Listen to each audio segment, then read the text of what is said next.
Hello friends, welcome to Day Today Telugu and good evening. Sensex to 13 points down 78,058 దగ్గర close అయితే Nifty 93 points down 23,603 దగ్గర close అయింది. వెరాస్ bank Nifty 39 points gain 50,382 దగ్గర close అయింది. ఇవాల్టి market యొక్క price activity మాట్లాడుకునే ముందు రేపు మార్కెట్ లో జరిగే ఇంపార్టెంట్ ఈవెంట్ గురించి మీతో మాట్లాడాలి. అదే ఆర్బీఐ ఒక మీటింగ్. ఇది మీకు క్లియర్ గా అర్థమైందంటే రేపు మీరు మిస్టేక్స్ చేయకుండా ఉంటారు కాబట్టి మొదట దాని గురించే నేను మీకు ఎక్స్ప్లెయిన్ చేస్తాను.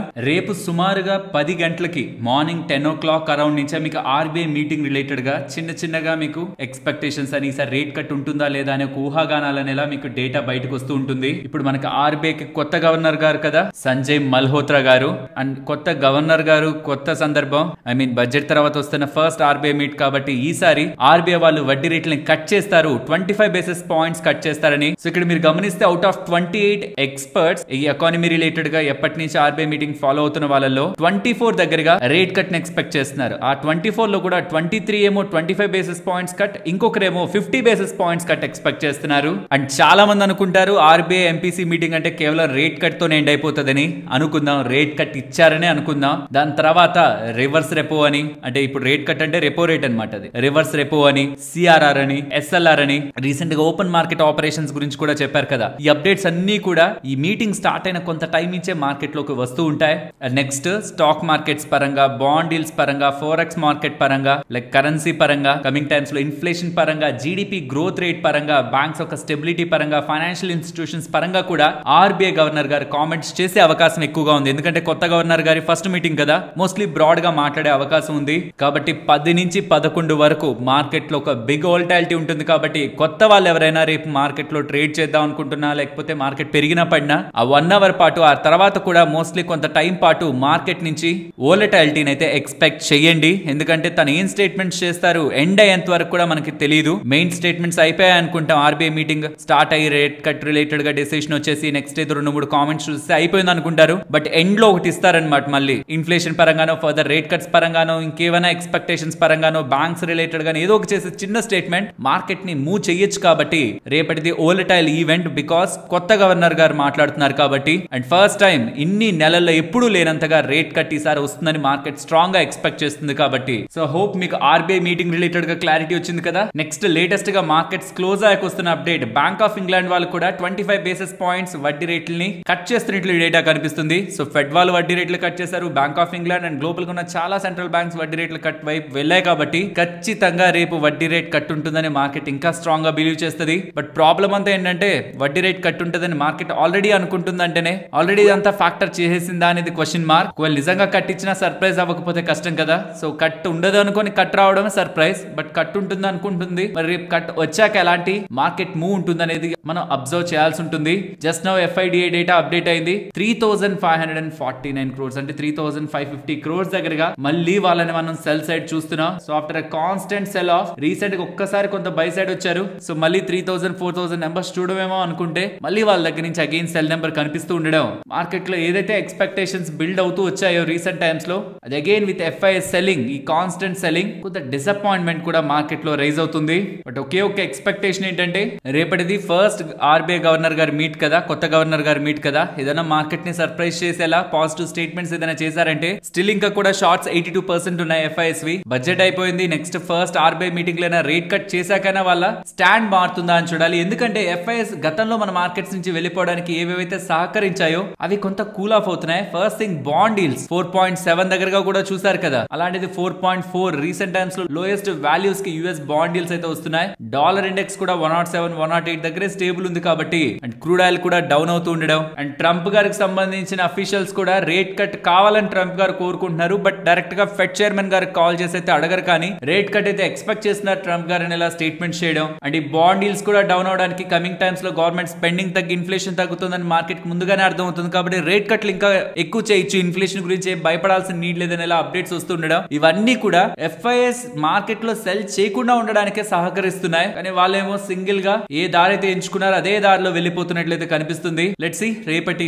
ఆర్బీఐ మీటింగ్ ఒక ఇంపాక్ట్ ఎలా ఉంటుందని, పర్టికులర్ గా ఈ ఎఫ్ఐఎస్ సెల్లింగ్ పైన. అండ్ ఢిల్లీ ఎలక్షన్స్ కూడా ఉన్నాయి, గుర్తుంచుకోండి. ప్రెసెంట్ వస్తున్న ఎగ్జిట్ పోల్స్ అయితే కంప్లీట్ గా బీజేపీ గెలుస్తున్నారని చెప్తున్నారు. మరి చూడాలి, లాస్ట్ 2 విడతలు ఆప్ వాళ్ళకే కదా పట్టం కట్టారు. కానీ ఈసారి ఒకవేళ బీజేపీ కానీ ఈసారి గెలిచిందంటే మోడీ గారి నేతృత్వం నేతృత్వంలో ఉన్న బీజేపీని కానీ గెలిపించారంటే ఒక strong sentiments towards the Modi wave ఇంకా కొనసాగుతుందనే ఒక సంకేతాలు అయితే మార్కెట్ లోకి అయితే వెళ్తాయి. బికాస్ లాస్ట్ ఎలక్షన్స్ పరంగా కొంత నెగిటివిటీ ఉంది మార్కెట్ లో, కంప్లీట్ గా ఓన్ గా బీజేపీ ప్రభుత్వాన్ని ఫామ్ చేయలేకపోయిందని. కాబట్టి ఇలా ఢిల్లీ ఎలక్షన్స్ రిలేటెడ్ గా వచ్చే అవుట్కమ్ కూడా ఒక మెసేజ్ ని మార్కెట్ లోకి అయితే పంపిస్తుంది. ఇది 8th సాటర్డే అయితే ఢిల్లీ ఎలక్షన్స్ పరంగా కౌంటింగ్ అయితే స్టార్ట్ అవుతుంది. అండ్ గ్లోబల్ మార్కెట్స్ విషయానికి వస్తే గూగుల్ కి సంబంధించిన షేర్స్ ఏమో పడ్డాయి, కానీ ఎన్విడియాకి సంబంధించిన షేర్స్ పెరుగుతుండడం. యుఎస్ మార్కెట్స్ అయితే నేను స్ట్రాంగ్ గానే ఉన్నాయి, యూరోపియన్ మార్కెట్స్ బానే ఉన్నాయి, అండ్ ఏషియన్ మార్కెట్స్ కూడా బానే ఉన్నాయి. ఒకటి రెండు తప్పించి ఓవరాల్ గ్లోబల్ మార్కెట్స్ ని పాజిటివ్ గానే చూడాలి. వెరాజ్ గ్లోబల్ గా ఐటీ కంపెనీస్ రిలేటెడ్ గా ఇంకొక ఇంట్రెస్టింగ్ థింగ్ ఉంది. కాగ్నిజెంట్ వాళ్ళు స్ట్రాంగ్ నెంబర్స్ ని పోస్ట్ చేశారు. ఎక్స్పెక్టేషన్స్ కంటే స్ట్రాంగ్ గానే ఉన్నాయి నెంబర్స్, బట్ గైడెన్స్ ని తగ్గించారు. దీంతో కాగ్నిజెంట్ స్టాక్ పెద్ద పెరగలేదు, కానీ నెంబర్స్ బాగుంటుండడం. కమింగ్ టైమ్స్ లో మన ఐటీ కంపెనీస్ కూడా ఈసారి నెంబర్స్ బానే పోస్ట్ చేస్తాయని ఒక ఎక్స్పెక్టేషన్స్ ని పెట్టుకోవచ్చు అనేది మనకు అర్థమవుతుంది. ఇవాళ కూడా చూడండి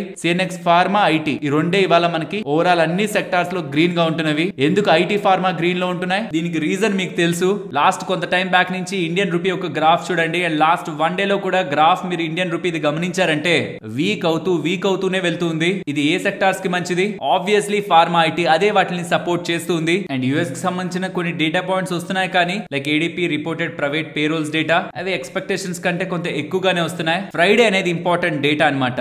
non farm payroll report release అవుతుంది ఫ్రైడే. అండ్ గోల్డ్ ప్రైస్ ని గమనిస్తున్నారా, కొత్త రికార్డ్ హైస్ అయితే టచ్ అవుతూ ఉన్నాయి. సో స్ట్రాంగ్ గా గోల్డ్ ప్రైస్ పెరగడానికి ప్రధానమైన కారణాలని కూడా ఇక్కడ నుంచి కొన్ని డేస్ బ్యాక్ ఉంటున్న న్యూస్ వీడియోలో డిస్కస్ చేయడం జరిగింది కదా. సేమ్ అవే రీజన్స్ గోల్డ్ ప్రైస్ ఇలా కాన్స్టెంట్ గా పెరగడానికి. అండ్ ఇక్కడ మీకు కనిపిస్తున్నది 6 months చార్ట్ అనేది అయితే చూపించాలనుకుంటున్నాను. టువర్డ్స్ ఈ 6 months చార్ట్ మార్కెట్ ఈ 22,700 to 500 ఏదైతే ఇంపార్టెంట్ సపోర్ట్ మార్కెట్ పరంగా గమనిస్తున్నాను మెన్షన్ చేశాను. ఆ జోన్స్ దగ్గర నుంచి మార్కెట్ అయితే రికవర్ అయింది, కానీ ఈ రీసెంట్ ఫాల్ కి ముందుంటున్న హై నుంచి ఈ రీసెంట్ లో కి మీరు ఎగ్జాక్ట్ గా ఫిబొనాచి రిట్రేస్మెంట్ ని డ్రా చేస్తే గతంలోనూ ఈ ఇంపార్టెంట్ రెసిస్టెన్స్ మీకు మన చార్ట్స్ లో కనిపించేది. అండ్ ఈవెన్ 50% దగ్గర కూడా 23,800 లెవెల్ జోన్ ఉంది. కాబట్టి ప్రాబబుల్లీ అక్కడ మార్కెట్ కొంత రెసిస్టెన్స్ ని ప్రెసెంట్ ఫేస్ చేస్తూ ఉండొచ్చు.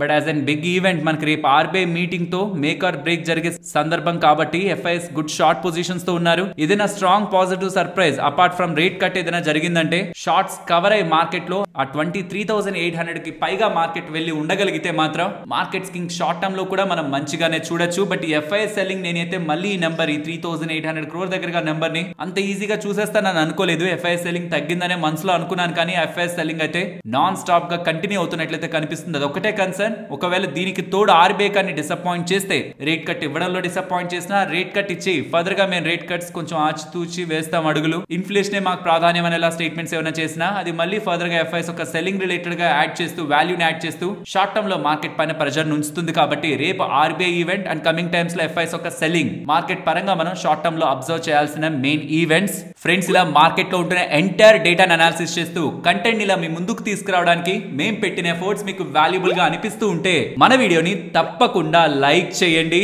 ఒకసారి స్టాక్ మార్కెట్ నుంచి డీలిస్ట్ అయ్యి మళ్ళీ స్టాక్ మార్కెట్ లోకి రావడానికి ప్రయత్నిస్తున్న ఒక ఐటీ కంపెనీ గురించి వాళ్ళ ఫస్ట్ మాట్లాడుకుందాం. Hexaware technologies November 9, 2020 stock market నుంచి ఎగ్జిట్ అయింది. 475 రూపీస్ పర్ షేర్ లో మీకు స్క్రీన్ ముందు పెడుతున్నాను. రివర్స్ బుక్ బిల్డింగ్ ప్రాసెస్ ద్వారా 475 రూపీస్ దగ్గర డిస్కవర్డ్ ప్రైస్ ఎగ్జిట్ ప్రైస్ అయితే 2020లో వాళ్ళు డిస్కవర్ చేసి స్టాక్ మార్కెట్ నుంచి దాన్ని బయటకు తీసుకువెళ్లారు. ఎవరు ఇలా తీసుకువెళ్ళింది, ఎవరు అసలు హెక్సావేర్ ని కొనేసింది ఆ పాయింట్ లో? కార్లైల్ వాళ్ళు. ఇప్పుడు మళ్ళీ ఈ కంపెనీని ఐపీఓ గా మార్కెట్ లోకి తీసుకొస్తున్నారు with the price band 674 to 708 rupees. ఈ ఐపీఓ 12th February ఓపెన్ అయి 14th February క్లోజ్ అవుతుందని, దీని ద్వారా 8,750 crores రైజ్ చేయబోతున్నారని ఫుల్లీ ఓఎఫ్ఎస్ మొత్తం ప్రమోటర్స్ కి వెళ్తుంది. రీటైలర్స్ కి 35%, ఎంప్లాయీస్ కి పర్టికులర్ గా 67 రూపీస్ డిస్కౌంట్ ఇస్తూ 90 crore దగ్గరగా వాళ్ళకి కోటాను కూడా ప్రొవైడ్ చేస్తున్నారు. వీళ్ళు ఇప్పుడు ఈ కంపెనీని 43,000 crore దగ్గరగా వాల్యూ చేసి మార్కెట్ లోకి తీసుకొస్తున్నారు. మరి వాళ్ళు ఎగ్జిట్ అవుతున్నప్పుడు ఏ వాల్యుయేషన్ లో ఎగ్జిట్ తీసుకున్నారు? $3 billion దగ్గరగా ఎగ్జిట్ అనమాట. సో 380 వేసుకున్నా అంటే 80 రూపీ కదా, మనకి 80-85 దగ్గరగా ఉంది కదా, అలా వేసుకున్నా ఒక డాలర్ ఈక్వల్ టు రూపీ విలువ సుమారుగా 24,000 crore అరౌండ్ వాల్యుయేషన్ లో బయటకు వెళ్ళిపోయారు. ఇప్పుడు మళ్ళీ 43,000 crore వాల్యుయేషన్ లో మార్కెట్ లోకి వస్తున్నారు. అంటే సుమారుగా 2020-21 ఆ పాయింట్ దగ్గర నుంచి ఇప్పటికి డబల్ ద వాల్యుయేషన్ లో మార్కెట్ లోకి సుమారుగా తీసుకొస్తున్నట్టు. మీన్ వైల్ బిజినెస్ కూడా ఇంప్రూవ్ అయింది. అండ్ ఇక్కడ జరుగుతున్న బిగ్ ట్రాప్ ఏంటో చూడండి. హెక్సావేర్ టెక్నాలజీస్ రిలేటెడ్ గా అన్లిస్టెడ్ షేర్స్ ఎక్కడ ట్రేడ్ అవుతున్నాయి? 1020లో. అండ్ వీళ్ళు ఇప్పుడు ఎంతకు తీసుకురావాలనుకుంటున్నారు? 670 నుంచి 708 రూపాయలు. సరే, హైయెస్ట్ ప్రైస్ బ్యాండ్ వేసుకున్నా 708 రూపాయలు. సో అన్లిస్టెడ్ మార్కెట్ లో ఇది నెక్స్ట్ ఐపీఓ వస్తుంది. కొనేయండి అని చెప్పి ఏదైతే బజ్ నడిపారో అక్కడి నుంచి సుమారుగా 30% డిస్కౌంట్ లో ఇప్పుడు ఇది ఐపీఓగా మార్కెట్ లోకి వస్తుంది. నాకు ఈ డాక్యుమెంట్ వచ్చి నేను స్టడీ చేస్తున్నందుకు నాకు వాల్యుయేషన్స్ పరంగా ఏం కంప్లైంట్స్ లేవు. బట్ అన్లిస్టెడ్ మార్కెట్ లో కొంటున్న వాళ్ళ రిలేటెడ్ గా మాత్రం కంప్లైంట్ క్లియర్ గా కనిపిస్తుంది. 30% డిస్కౌంట్ లో ఇది మార్కెట్ లోకి వస్తూ ఉండడం. కాబట్టి ఐపీఓలో ఇన్వెస్ట్ చేసేదానికంటే ముందే అన్లిస్టెడ్ మార్కెట్ లో ఇన్వెస్ట్మెంట్ చేసేద్దామని తొందరపడే వాళ్ళు మాత్రం ఇలాంటివి ఎగ్జాంపుల్స్ గా తీసుకోవాలి. చాలా సార్లు మాకు డబ్బులు ఇచ్చి మా ప్లాట్ఫామ్ ని ప్రమోట్ చేయండి, మా దాంట్లో అన్లిస్టెడ్ షేర్ని అమ్ముతాం, మీకు ఎంత డబ్బులు కావాలంటే అంత డబ్బులు ఇస్తాం, ప్రమోట్ చేయండి అన్నా సరే మాకు డబ్బులు వస్తుంది కరెక్టే, మీరు డబ్బులు పెట్టి కొన్ని వాటిల్లో ట్రాప్ అయి మీరు నష్టపోతే దానికి ఆన్సర్ ఇచ్చే పొజిషన్ లో మేము ఉండలేం. కాబట్టి ఏవైతే రెగ్యులేటెడ్ గా ఏవైతే అందరూ ఫాలో అయ్యే మెథడ్స్ ఉంటాయో వాటి రిలేటెడ్ గా మాత్రమే మన ఛానల్లో వాటి గురించి మాట్లాడుతున్నాం. మళ్ళీ ఇంకొకసారి మన వాళ్ళకి చెప్తున్నాను, అన్నెసెసరీగా అన్లిస్టెడ్ ఐపీఓస్ లో ఉంటున్న బస్ కి బలి కావద్దు. ఎక్కడో 10లో 2 జరుగుతున్నాయని దాన్ని ఎగ్జాంపుల్స్ గా చూపించి 10కి 10 మీకు అంటగట్టి మిగిలిన 8లో మీరు నష్టపోవడం అన్లిస్టెడ్ మార్కెట్ స్పేస్ లో ఈ మధ్య రెగ్యులర్ గా జరుగుతుంది. జాగ్రత్త. ఆర్బీఐ వాళ్ళు రేట్ కట్ చేస్తారని మార్కెట్ ఎలాగో స్ట్రాంగ్ గా ఎక్స్పెక్ట్ చేస్తుంది. కాబట్టి దీని కారణంగా ఏ స్టాక్స్ కి లాభం ఉంటుందనేలా మోర్గన్ స్టాన్లీ వాళ్ళు ఏం చెప్తున్నారు వినేదానికి ప్రయత్నించండి. ఏ లెండర్స్ కి అయితే hire share of fixed loan rate assets ఉంటాయో అండ్ ఫ్లోటింగ్ రేట్ బారోయింగ్స్ ఉంటాయో వాళ్ళకి ఇది లాభం అని గతంలో నేను మీకు చెప్పాను, గుర్తుందా? బ్యాంక్స్ కంటే కూడా ఎన్బిఎఫ్సిస్ కి లాభం ఉంటుంది. ఎందుకంటే వాళ్ళు వడ్డీకి తెచ్చుకుంటున్న డబ్బులు రిలేటెడ్ గా ఎప్పుడైతే ఆర్బీఐ వాళ్ళు వడ్డీని కట్ చేస్తారో వెంటనే వాళ్ళకు కూడా బెనిఫిట్ పోయి వాళ్ళకు కూడా పాస్ ఆన్ అయ్యి వాళ్ళకి మార్జిన్స్ ఇంప్రూవ్ అయ్యి ప్రాఫిటబిలిటీ ఇంప్రూవ్ అవుతుందని అలా వీళ్ళు కొన్ని హౌసింగ్ ఫైనాన్స్ కంపెనీస్ ని కొన్ని ఎన్బిఎఫ్సి కంపెనీస్ ని లిస్టెడ్ గా తీసుకుంటున్నారు. మోర్గన్ స్టాన్లీ వాళ్ళ ప్రకారం M&M ఫైనాన్షియల్స్ కానీ ఎస్బీఐ కార్డ్స్ కానీ లాభం పొందుతాయని, వెరాజ్ ఎల్ఐసి హౌసింగ్ నెగిటివ్ గా ఇంపాక్ట్ అవుతుందని అండ్ ఎంటైర్ స్పేస్ లో వీళ్ళ టాపిక్ అంటే ఆర్బీఐ రిలేటెడ్ గా ఇంపాక్ట్ లో topic PNB housing finance, Shriram finance and Bajaj finance అని అప్డేట్స్ చేస్తున్నారు. వెరాజ్ హెచ్ఎస్బిసి వాళ్ళు మాత్రం Chola, Sriram finance, M&M finance ఇవి వాళ్ళ టాప్ పిక్స్ గా వాళ్ళు చెప్తున్నారు. అండ్ ఈవెన్ బ్యాంక్ రిలేటెడ్ గా కూడా మార్జినల్ బెనిఫిట్ ఉంటుందని, అదేం పెద్ద ఇంపాక్ట్ ని తీసుకురాదనేలా వీళ్ళ వాదన. సో ఏదైనా సరే ఈ ఎన్బిఎఫ్సి స్పేస్ లోనే ఆర్బీఐ రిలేటెడ్ గా రేట్ కట్ ఇంపాక్ట్ అయితే ఫ్యాక్టర్ అవుతుంది. నెక్స్ట్ ఇవాళ M&M మహేంద్ర అండ్ మహేంద్ర వాళ్ళు వాళ్ళ సెట్ ఆఫ్ ఎలక్ట్రిక్ వెహికల్స్ ని BEV వేరియంట్స్ రిలేటెడ్ గా రిలీజ్ చేశారు. వాటి రిలేటెడ్ గా ప్రైజెస్ అండ్ వాటి ఫీచర్స్ ని కూడా ఇక్కడ మీరు స్క్రీన్ మీద గమనించవచ్చు. అండ్ వాటికి ఎప్పుడెప్పటి నుంచి డెలివరీలు స్టార్ట్ అవుతాయనేది కూడా. ఈ ఎలక్ట్రిక్ వెహికల్ స్పేస్ లో టాటా మోటార్స్ రిలేటెడ్ గా స్లో డౌన్ కి ప్రధానమైన కారణం M&M రిలేటెడ్ గా స్ట్రాంగ్ గ్రోత్ కనిపిస్తూ ఉండడం. వీళ్ళ వెహికల్స్ కానీ మోడల్స్ కానీ స్లోగా ట్రాక్షన్ ని పొందుతూ ఉండేసరికి even not only electric vehicles even passenger vehicles లో కూడా టాటా మోటార్స్ రిలేటెడ్ గా కొంత ఇంపాక్ట్ ని తీసుకొచ్చింది అయితే ఈ రీసెంట్ టైమ్స్ లో ఇండియన్ రోడ్స్ పైన మహేంద్ర అండ్ మహేంద్ర. కాబట్టి మీరు గమనిస్తే ఏ పాయింట్ నుంచి అయితే టాటా మోటార్స్ సంబంధించిన ధర పడుతూ ఉందో మనకి స్టాక్ మార్కెట్ లో, అదే పాయింట్ లో మనకి ఈ M&M రిలేటెడ్ గా స్టెబిలిటీ ఇంకా చెప్పాలంటే కొంత పైకి పెరిగే గ్రాఫ్ పిక్చరే మనకి కనిపిస్తుంది పాస్ట్ లోకి వెళ్ళి చూస్తే. అండ్ ఇప్పుడు కొత్తగా రిలీజ్ అయిన ఈ ఈవీస్ రిలేటెడ్ గా ఫీచర్స్ ఒక లిస్ట్ కూడా మీకు స్క్రీన్ ముందు పెడుతున్నాను. సో వీటి బుకింగ్స్ ఎప్పటి నుంచి స్టార్ట్ అవుతున్నాయి అనేది మనకు కనిపిస్తుంది. కాబట్టి ఆన్ గోయింగ్ ఆ పాయింట్స్ లో ఒకవేళ స్ట్రాంగ్ బుకింగ్స్ వీళ్ళకి నమోదవుతున్నాయి, మంచి సేల్స్ ఉంటున్నాయనేలా మహేంద్ర వాళ్ళు అప్డేట్స్ చేస్తే ఇక్కడ మీకు కనిపిస్తున్నది డెలివరీస్ అనమాట. బుకింగ్స్ అన్ని మనకి February 14th నుంచి ఓపెన్ చేస్తున్నారు. XEV 9e సిరీస్ కి అండ్ BE 6 సిరీస్ కి. అండ్ ఎవరైనా కార్స్ రిలేటెడ్ గా మంచి నాలెడ్జ్ ఉన్న వాళ్ళు ఉంటే వీళ్ళు రిలీజ్ చేసిన కొత్త మోడల్స్ ఉన్నాయా, ఈ మోడల్స్ రిలేటెడ్ గా ప్రెసెంట్ మార్కెట్ లో ఉంటున్న డిమాండ్ ఎలా ఉందనేది ఒకసారి చెప్పడానికి ప్రయత్నించండి. బికాస్ ఇవి కొంత యూనిక్ గా ఉన్నాయి, కొంత డిఫరెంట్ గా ఉన్నాయి. ప్రెసెంట్ ఉంటున్న electric vehicle space and SUV space ఒకవేళ వీళ్ళు హైయర్ మార్కెట్ షేర్ ని పొందుతారనేలా మనకు అనిపించింది అనుకోండి, కమింగ్ టైమ్స్ లో ఇతర ఆటో మేకర్స్ కూడా అది మార్కెట్ షేర్ పరంగా ఇంపాక్ట్ ని తీసుకొస్తుంది. కాబట్టి ఇక్కడ ఆబ్వియస్లీ ఒకరి గెయిన్ అనేది ఇంకొకరికి లాసే అవుతుంది. సో ఎవరైనా కార్స్ రిలేటెడ్ గా మంచి ఒపీనియన్ ఉంటే ఇప్పుడు రిలీజ్ అవుతున్న కొత్త వేరియంట్స్ పై ఉన్న మీ అభిప్రాయాలను కూడా కామెంట్ సెక్షన్ లో షేర్ చేయండి. నెక్స్ట్ క్రిసిల్ వాళ్ళు ఇండియాకి సంబంధించిన సోలార్ సెల్ కెపాసిటీ రిలేటెడ్ గా బిగ్ స్టేట్మెంట్స్ చేస్తున్నారు. ఆల్మోస్ట్ 2027 నాటికి 50 గిగావాట్ కి Indian solar cell capacity reach అవుతుందని. అలా జరగాలంటే ప్రెసెంట్ ఉంటున్న దగ్గర నుంచి ఆల్మోస్ట్ 5 times దగ్గరగా సోలార్ సెల్ మ్యానుఫ్యాక్చరింగ్ పెరగాలన్నమాట.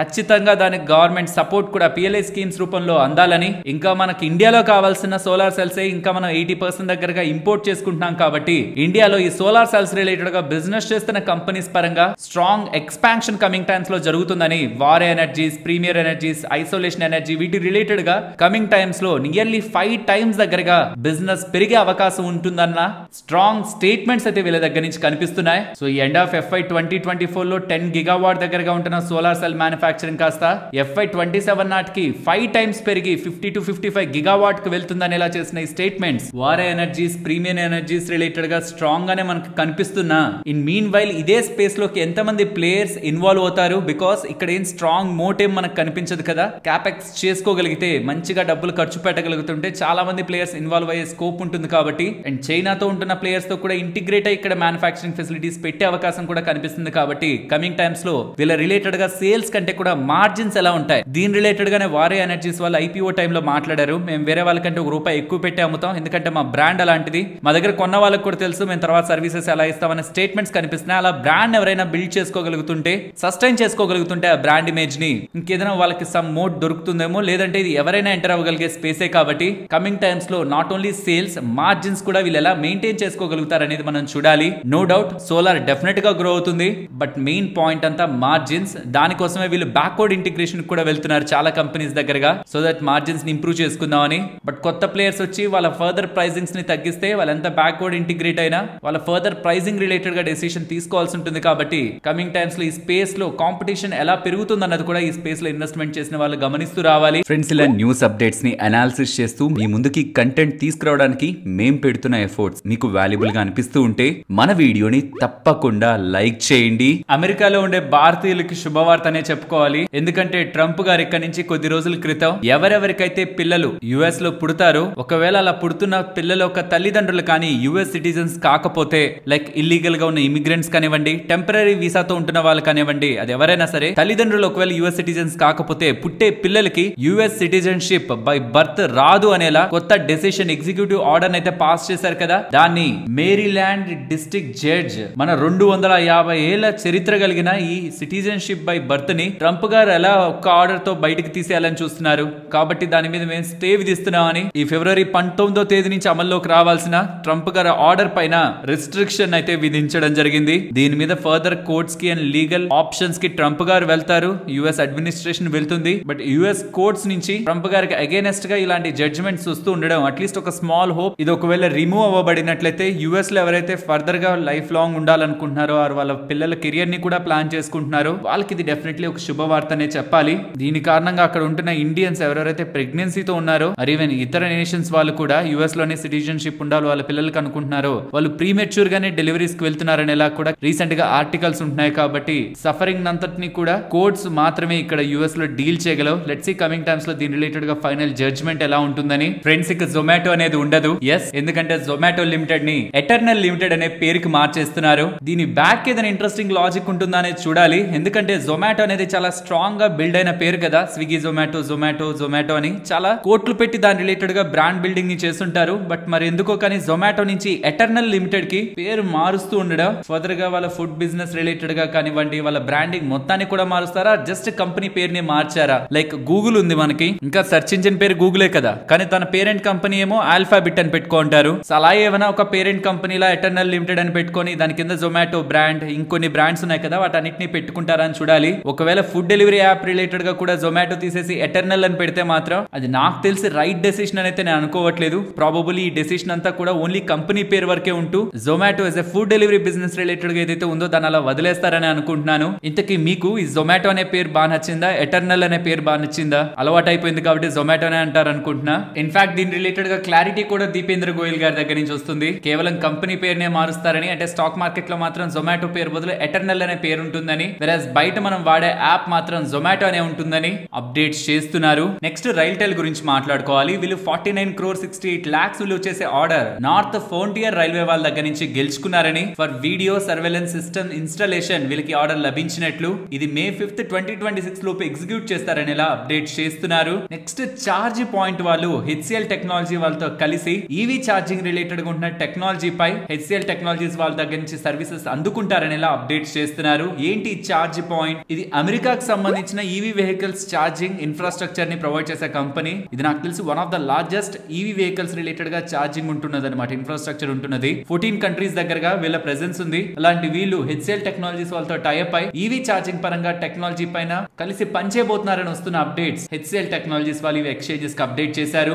రీసెంట్ గా రోల్స్ రాయిస్ వాళ్ళు ఆజాద్ వాళ్ళతో టైప్ అయ్యారా, ఇప్పుడు అదే సేమ్ రోల్స్ రాయిస్ వాళ్ళు త్రివేణి ఇంజనీరింగ్ వాళ్ళతో టైప్ అయి 4 megawatt marine gas turbine generators related గా వీళ్ళు కలిసి వర్క్ వర్క్ చేయబోతున్నారనేలా అప్డేట్స్ చేస్తున్నారు. సో ఇది నావీకి సంబంధించి, ఇండియన్ నావీకి సంబంధించి Rolls Royce and Triveni engineering వాళ్ళు కలిసి పనిచేయబోతున్నారనే అప్డేట్స్ ఇవాళ మనకి ఎక్స్చేంజెస్ కి అప్డేట్ అవుతున్నాయి. అలాగే విష్ణు ప్రకాష్ ఆర్ పొనిగల లిమిటెడ్ వాళ్ళు 247 crore 55 lakhs విలువ చేసే ఆర్డర్ BHEL వాళ్ళ దగ్గర నుంచి గెలుచుకున్నారని ఎక్స్చేంజెస్ కి అప్డేట్ చేస్తున్నారు. నెక్స్ట్ రిజల్ట్స్ ని చూద్దాం. ఫస్ట్ SBI ఇవాళ మార్కెట్ ఎండ్ అవుతున్న కొంత టైం బిఫోర్ నెంబర్స్ వచ్చాయి. నెంబర్స్ వచ్చాక స్టాక్ కొంత పెరిగి మళ్ళీ పడిపోయింది కదా. నెంబర్స్ ఏం డిసప్పాయింటింగ్ గా లేవు, అలానే సర్ప్రైజింగ్ గా కూడా లేవు. నెగిటివ్స్ మాట్లాడుకుంటే వీళ్ళ నెట్ ఇంట్రెస్ట్ మార్జిన్ ఈసారి కొంత తగ్గింది. లాస్ట్ టైం 3.15% ఉండేది, ఇప్పుడు 3.01%. నెట్ ఇంట్రెస్ట్ మార్జిన్ అది ఇప్పుడు మనం మాట్లాడుకుంది. వెరాజ్ నెట్ ఇంట్రెస్ట్ ఇన్కమ్ కూడా ఎక్స్పెక్టేషన్స్ కంటే స్లైట్ బిలోనే మనకు కనిపిస్తుంది. Whereas positive side profit strong గా ఉంది. And asset quality non performing asset stable గా ఉంటూ ఇన్ఫాక్ట్ ఇంప్రూవ్ అవుతున్నాయి. Gross non performing assets last time 2.13 నుంచి 2.07 కి డిక్రీజ్ అవుతూ overall SBI numbers market expectations కి దగ్గరగానే ఉంటుండడం బెటర్ గా మనం చూడాల్సింది. యూజువల్ గా SBI రిజల్ట్స్ లో ప్రతిసారి మనం గమనించేది స్లిపేజెస్. ఈ స్లిపేజెస్ ఈసారి తగ్గుతున్నాయి. స్లిపేజ్ రేషియో కూడా quarter on quarter and year on year comparison లో సిగ్నిఫికెంట్ గా ఇంప్రూవ్ అవుతుండడం నాకు ఎంటైర్ రిజల్ట్స్ లో పాజిటివ్ గా, స్ట్రాంగ్ పాజిటివ్ గా కనిపిస్తున్న అంశం. Bharti Airtel numbers market close అయ్యాకొచ్చాయి. వాటర్ నెంబర్స్ స్ట్రాంగ్ గ్రోత్ వీళ్ళ రిలేటెడ్ గా చూపిస్తున్నారు. రెవెన్యూస్ 19% గ్రో అవుతున్నాయి. నెట్ ఇన్కమ్ ఎక్సెప్షనల్ ఐటమ్ ని పక్కకు తీసి చూసినప్పుడు 121% గ్రో అవుతూ మెయిన్ గా వీళ్ళ దాంట్లో మనం చూసేది ఏంటి, ఆర్పు కదా. అది లాస్ట్ ఇయర్ సేమ్ టైం తో కంపేర్ చేస్తే లాస్ట్ ఇయర్ సేమ్ టైం 208 దగ్గరగా ఉంది, ఇప్పుడు 245 దగ్గరగా ఉంది. Even Indian services, mobile services related గా రెవెన్యూ 21.4% పెరిగింది. అండ్ డేటా కన్సంప్షన్ పరంగా కూడా 23.2% గ్రోత్ తో స్ట్రాంగ్ అండ్ సాలిడ్ నెంబర్స్ ని భారతీ ఎయిర్టెల్ వాళ్ళైతే రిలీజ్ చేశారు. With total mobile base present 41.4 million అంటున్నారు. అంటే 41,40,00,000 మంది సబ్స్క్రైబర్స్ వీళ్ళ దగ్గర ఉన్నారని భారతీ ఎయిర్టెల్ అనౌన్స్మెంట్స్ లో మనకు అర్థమవుతుంది. వీళ్ళ రిలేటెడ్ గా ఉంటున్న ఎంటైర్ హైలైట్స్ కూడా మీకు స్క్రీన్ ముందు పెడుతున్నాను. నాకైతే నెంబర్స్ బాగున్నాయి. నెక్స్ట్ ట్రెండ్ నెంబర్స్ గురించి మాట్లాడుకోవాలి. అవి వీక్ గా ఉన్నాయి. మీరు ఒకసారి వీళ్ళ పియర్స్ తో కంపేర్ చేస్తే, అంటే సేమ్ స్పేస్ లో ఉన్న ఇతర కంపెనీస్ తో కంపేర్ చేశారు అనుకోండి, V2 వాళ్ళు 58% గ్రో అయ్యారు టాప్ లైన్ లో, ట్రెండ్ 36%, బజార్ స్టైల్ వాళ్ళు 24%, వెరాజ్ V-Mart వాళ్ళు 15%. కానీ ఇక్కడ మీరు గమనిస్తే 50-60% తో గ్రో అవుతున్న వీళ్ళ సేల్స్ కాస్త లాస్ట్ 2 క్వార్టర్స్ నుంచి లెస్ దాన్ 40% తో గ్రో అవుతున్నాయి. ఇలాంటి కంపెనీకి ప్రెసెంట్ ఏదైతే మార్కెట్ వాల్యుయేషన్ ఇచ్చిందో అది జస్టిఫై కాదు. కాబట్టి ఇది నార్మల్ గా వెరీ లో వాల్యుయేషన్ లో, చాలా అట్రాక్టివ్ వాల్యుయేషన్ లో ఉంటే ఈ నెంబర్స్ కి ఎగ్జైట్ అయ్యేదేమో స్టాక్. బట్ చాలా ఎక్స్పెన్సివ్ వాల్యుయేషన్ లో ఉంటూ వీళ్ళు సబ్జ్యూడ్ గా బిలో 40% గ్రోత్ పోస్ట్ చేస్తూ ఉండడం మార్కెట్ ఇది డిసప్పాయింటింగ్ గా తీసుకుంది. అండ్ ఈవెన్ వీళ్ళ స్టోర్స్ ని అప్గ్రేడ్ చేస్తూ ఈస్థెటిక్ గా ఇంకా బాగా లుక్ పరంగా కనిపించడానికి డబ్బులు ఖర్చు పెడతారంటున్నారు. దీంట్లో ఖచ్చితంగా స్టోర్స్ ని అప్గ్రేడ్ చేయడం అంటే డబ్బులు ఖర్చు అయిపోతుంది, కమింగ్ టైమ్స్ లో మార్జిన్స్ ఇంపాక్ట్ అవుతాయని కూడా మార్కెట్ భావిస్తూ షార్ట్ టర్మ్ పెయిన్ కాంపిటీషన్ పరంగా ఎలాగో ఉండనే ఉంది. ఫర్దర్ గా వీళ్ళు ఖర్చు పెట్టేదాంతో మార్జిన్స్ కూడా ఇంపాక్ట్ అవుతాయి. ఫర్దర్ అప్కమింగ్ క్వార్టర్స్ లో కూడా నెంబర్స్ వీక్ గా ఉంటాయని మార్కెట్ ముందుగానే ఎక్స్పెక్ట్ చేస్తూ స్టాక్ ఇవాళ ఇంతలా రియాక్ట్ అయింది. KPI గ్రీన్ నెంబర్స్ వచ్చాయి, బ్యూటిఫుల్ గా ఉన్నాయి. కంపెనీ రెవెన్యూ 40% దగ్గరగా ఇంక్రీజ్ అవుతూ వాళ్ళ operating side 38% growth and profitability 68% grow అవుతూ స్ట్రాంగ్ నెంబర్స్ ని సార్ వీళ్ళైతే డెలివర్ చేశారు. అండ్ వీళ్ళ ప్రెజెంటేషన్ ని చూసినా ఫర్దర్ గా వీళ్ళు ఎలాంటి గ్రోత్ ని తీసుకురానున్నారనేలా వీళ్ళు ఇన్వెస్టర్స్ కి ప్రెజెంట్ చేస్తున్న data, orders in hand related గా వీళ్ళు ఇన్వెస్టర్ ప్రెజెంటేషన్ లో ఉన్న ఈ డేటా ప్రతి ఇన్వెస్టర్ ఈ కంపెనీలో ఇన్వెస్ట్మెంట్ చేసిన ప్రతి ఒక్కరు కూడా చూడాల్సిందే. నెక్స్ట్ స్కిప్పర్ గురించి మాట్లాడుకోవాలి. స్కిప్పర్ రిలేటెడ్ గా నెంబర్స్ చూసే ముందు ఇక్కడ వీళ్ళ ఆర్డర్ బుక్ రిలేటెడ్ గా చేసిన అప్డేట్స్ గమనించండి. ఆల్మోస్ట్ వీళ్ళ ఆర్డర్ బుక్ 6,354 crores దగ్గరగా ఉంది. అందులో డొమెస్టిక్ మార్కెట్స్ 89% కాంట్రిబ్యూట్ చేస్తున్నాయి, 11% ఎక్స్పోర్ట్స్ నుంచి వస్తున్నాయి. ఇయర్ స్టార్టింగ్ నుంచి ఇప్పటి వరకు 3,743 crore దగ్గరగా ఆర్డర్స్ గెలుచుకున్నారన్నారు. ఓవరాల్ స్ట్రాంగ్ ఆర్డర్స్ వీళ్ళకి వస్తున్నాయి. దానికి తోడు వీళ్ళ నెంబర్స్ కూడా సిగ్నిఫికెంట్ గా స్ట్రాంగ్ గా ఉన్నాయి. రెవెన్యూస్ 42% గ్రో అవుతున్నాయి, operating side 44% and profit 102%. Good data with respect to numbers ఇక్కడ మనకు కనిపిస్తుంది. అండ్ ఎన్విరో ఇన్ఫ్రా నెంబర్స్ కూడా ఇక్కడ మీరు స్క్రీన్ మీద గమనించొచ్చు. రెవెన్యూ 65% గ్రో అవుతున్నాయి, ఆపరేటింగ్ సైడ్ ఏకంగా 100% growth, profitability 86% growth. Margins important ఇక్కడ చూడండి. లాస్ట్ టైం 17.7% మార్జిన్స్ ఉన్నది కాస్త ఇప్పుడు 21.4% కి ఆపరేటింగ్ సైడ్ మార్జిన్స్ ని తీసుకొచ్చారు. ప్రాఫిట్ ఆఫ్టర్ టాక్స్ మార్జిన్స్ కూడా 13 దగ్గరగా ఉంటున్నావు, కాస్త 14.5 కి ఎలివేట్ అవుతూ ఉండడం. బిజినెస్ లో క్వాలిటీ మార్జిన్స్ పరంగాను టాప్ లైన్ ఇంప్రూవ్ అవుతూ బాటమ్ లైన్ కూడా స్ట్రాంగ్ గా గ్రో అవుతున్నట్లయితే మనం అర్థం చేసుకోవచ్చు. ఓవరాల్ నెంబర్స్ ఎన్విరో ఇన్ఫ్రా కూడా బాగున్నాయి. కొంచెం ఎక్కువ పాజిటివ్ గా మాట్లాడుకుంటున్నట్లు అనిపించట్లేదా? ఎక్కువ అన్ని పాజిటివ్ నెంబర్స్ ఎక్కువ మాట్లాడుతున్నట్లు. అందుకే ఈ నెంబర్స్ ఎగ్జికామ్ వాళ్ళవి క్లీన్ బోల్డ్ చేస్తున్నాయి, ఎక్స్పెక్టేషన్స్ ని కంప్లీట్ గా బ్రేక్ చేస్తున్నాయి. రెవెన్యూస్ పరంగా, మార్జిన్స్ పరంగా, ఇంకా ప్రాఫిటబిలిటీ ఏం లేదు ఇక్కడ. ఆపరేటింగ్ సైడ్ లోనే మనకు కనిపిస్తుంది అది క్లియర్ గా. వెరాస్ ఈసారి వీళ్ళు లాస్ ని పోస్ట్ చేస్తున్నారు. సో లాస్ట్ క్వార్టర్ ఇంపాక్ట్ ఈసారైనా బెటర్ అవుతుందని మార్కెట్ ఎక్స్పెక్ట్ చేసింది. కానీ year on year and quarter on quarter comparison లో కూడా ఆ లాస్ట్ ఇంపాక్ట్ కొంత హర్ట్ చేస్తుంటే ఈసారి ఇంకా హర్ట్ చేస్తూ ఉండడం ఆల్రెడీ నాకు తెలిసి తెలిసి 50% పైగా పడింది కంపెనీ. ఈ ఒక డిసప్పాయింట్మెంట్ తో ఇవాళ కూడా 10% పైగానే లోయర్ సర్క్యూట్ లో ఎండ్ అయింది. Next సాగిలిటీ India revenues year on year comparison లో 15% గ్రోత్, ప్రాఫిట్స్ ఏకంగా 566% గ్రోత్ డెలివర్ చేస్తుండడం మార్కెట్ కంప్లీట్ గా సర్ప్రైజ్ అయింది. ఇంతటి గ్రోత్ రావడానికి మెయిన్ రీజన్ రెవెన్యూస్ అంతే పెరిగి ప్రాఫిట్స్ అంతలా పెరగడానికి మెయిన్ రీజన్ వీళ్ళ మార్జిన్ 5.6 ఉండేవి కాస్త 14.9 కి ఇంప్రూవ్ అయ్యాయి. ఆల్మోస్ట్ 400 crore క్యాష్ దగ్గరగా ఈ Q3 లో జనరేట్ చేస్తూ టోటల్ వీళ్ళ ఫ్రీ క్యాష్ ని 800 crore దగ్గరగా ఉంచుతూ ఎక్స్పెక్టేషన్స్ ఆల్రెడీ పాజిటివ్ గా ఉన్నాయి, చాలా స్ట్రాంగ్ గా ఉంటాయి నెంబర్స్ అని. ఈవెన్ వాటిని కూడా బీట్ చేస్తే ఈసారి వీళ్ళ నెంబర్స్ అయితే కనిపిస్తున్నాయి. మరొక ఇంట్రెస్టింగ్ వీడియోతో మళ్ళీ మీ ముందుకు వస్తాను. అంతవరకు టేక్ కేర్, జై హింద్.